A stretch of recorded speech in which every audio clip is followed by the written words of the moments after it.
I'm still going on about abortion. We haven't begun to cover this subject, and we won't be able to. It's so involved, so complicated. But there's nothing, as I said before, in the Bible about abortion except perhaps the Old Testament's exhortation, thou shalt not kill.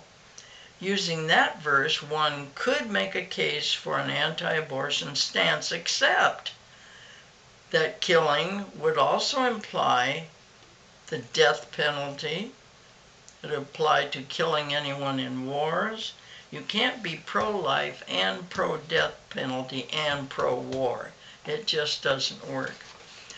The other verse that might be related is the one that says a man should not spill his seed upon the ground. But that could apply to masturbation. And I would rather have a man masturbate than rape.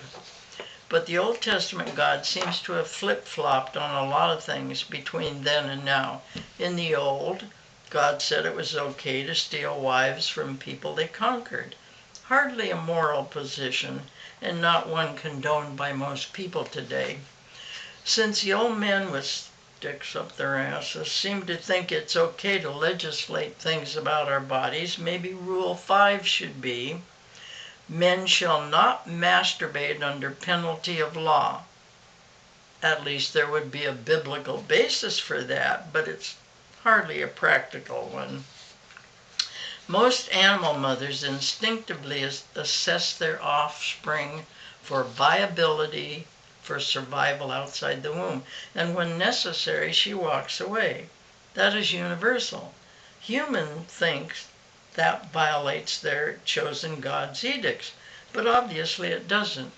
In human nature, nature assesses, and the woman may miscarry.